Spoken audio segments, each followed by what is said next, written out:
السلام علیکم friends and welcome to knowledge T V کے ٹی وی۔ آج حاضر ہے ایک نئی ٹاپک حوالے سے، اور وہ ہے کیا امریکی صدر جو بائیڈن کو غزہ میں اسرائیل مہم جوئی پر اندرونی اختلاف کا سامنا ہے۔ تو یہ بہت زیادہ امپورٹنٹ ٹاپک ہے کرنٹ افیئر کے حوالے سے، تو ویڈیو کو اینڈ تک ضرور دیکھیں تاکہ آپ کو یہ مسئلہ سمجھ میں آ سکے۔ امریکی صدر جو بائیڈن پر غزہ میں حماس کے خلاف اسرائیلی فوجی کارروائی روکنے کے لیے دباؤ بڑھتا جا رہا ہے۔ اگر ایک جانب ہزاروں شہریوں کو ہلاکت اور خوفناک انسانی صورتحال نے امریکہ کے عرب ممالک اتحادیوں کو بھی بے چین کر دیا ہے، جبکہ دوسری جانب بائیڈن انتظامیہ کے اندر ہی تنقید کی سطح میں غیر معمولی اضافہ ہو رہا ہے۔ 25 سال تک امریکی محکمہ خارجہ میں عرب اسرائیل تعلقات کی مشیر کے طور پر کام کرنے والا ایرون ڈیوڈ ملر نے کہا کہ میں تباہی کے پیمانے پر دنگ ہوں، میں نے کبھی بھی ایسا کچھ نہیں دیکھا۔ ویتنام جنگ کے بعد بنائی گئی چینل کے ذریعے secretary of state Antony Blinken کو سینکڑوں خطوط بھیجے گئے ہیں۔ یہ چینل حکومتی ملازمین کو کسی بھی پالیسی پر اپنے اختلاف کو رجسٹر کرنے کا موقع فراہم کرتا ہے۔ بتایا جاتا ہے کہ ادارہ برائے بین الاقوامی ترقی یو ایس ایڈ میں ایک کھلا خط بھی جاری کیا گیا ہے۔ سیاسی تقریروں اور درجنوں سرکاری اداروں کی نمائندگی کرنے والے عملے کے ارکان کی جانب سے وائٹ ہاؤس کو ایک علیحدہ خط بھیجا گیا ہے۔ کیپٹل ہل کے عملے کی طرف سے بھی کانگریس کے اراکین کو ایک خط بھیجا گیا ہے۔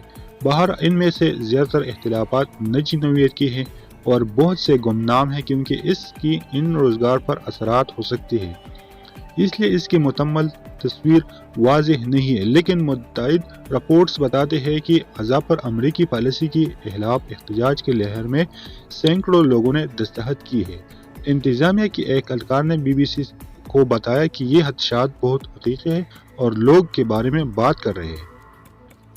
ان خطوط میں مطالبہ کیا جا رہا ہے کہ صدر بائیڈن پوری طور پر جنگ بندی کا مطالبہ کرے اور غزہ میں انسانی امداد کی اجازت دینے کی اسرائیل کے ساتھ کسی حد تک سہدی بھی کرے۔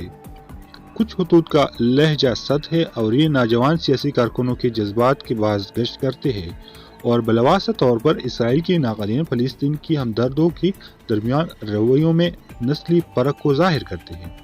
تاہم یہ خطوط 7 اکتوبر کو حماس کے اسرائیل پر اچانک حملے کی مذمت کرتے ہیں، جس میں 1200 افراد مارے گئے اور مرنے والوں میں زیادہ تر اسرائیلی تھے۔ حماس کے زیر انتظام وزارت صحت کی تازہ ترین اعداد و شمار کے مطابق اسرائیل کی غزہ پر حملے کے بعد سے اب تک 12,000 سے زیادہ افراد ہلاک ہو چکے ہیں۔ اسرائیل نے کہا کہ وہ غزہ جنگ میں شہریوں کے نقصانات کو کم کرنے کی کوشش کر رہے ہیں، تاہم اس نے حماس پر الزام عائد کرتے ہوئے کہا کہ وہ اس میں کامیاب نہیں ہو سکا ہے۔ مشرق وسطی کی پالیسی کونسل کے سربراہ اور سابق امریکی سفارتکار جینا ایبرامکومی وینسٹین نے کہا کہ بائیڈن انتظامیہ اتنی بڑی تعداد میں فلسطینیوں کی ہلاکت پر پریشان ہے۔ انہوں نے کہا کہ ایسا لگتا ہے کہ اسرائیلی فوجی کارروائی کے لیے بائیڈن انتظامیہ کی حمایت انتہائی یک طرفہ ہے۔ جینا نے اپنی دور میں متعدد اختلافی خطوط پر دستخط کیے اور بہت سے ملازمین کی ان مسائل پر ان سے مشورہ طلب کیا ہے۔ انہوں نے کہا کہ ان اپیلوں کی دوسروں کے مقابلے میں وسیع رسائی حاصل ہے۔ بائیڈن کا رد عمل کیسا ہے؟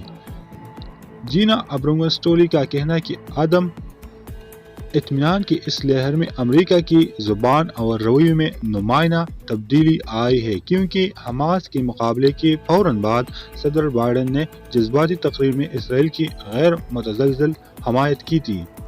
غزہ میں ہونے والی تباہی اور عرب دنیا میں عام وسیع کی لہر کی باعث بائیڈن انتظامیہ کے شہریوں کے تحفظ کے حوالے سے بیان بازی مزید سخت ہو گئی ہے۔ حال ہی میں بلنکن نے کہا کہ غزہ میں بہت زیادہ فلسطینی مارے گئے ہیں، اور وہ دیگر اعلیٰ حکام اب انسانی امداد کو نہ صرف اخلاقی ذمہ داری کے طور پر بلکہ اسٹریٹجک نقطہ نظر سے بھی سنجیدگی سے دیکھ رہی ہے۔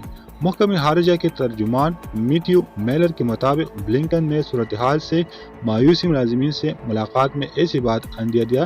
انہوں نے واضح کیا کہ یہ صرف امریکہ ہی جو غزہ کی انسانی امداد فراہم کرنے اور انسانی بنیادوں پر جنگ بندی معاہدے کی ثلاثی کرنے کی صلاحیت رکھتی ہے۔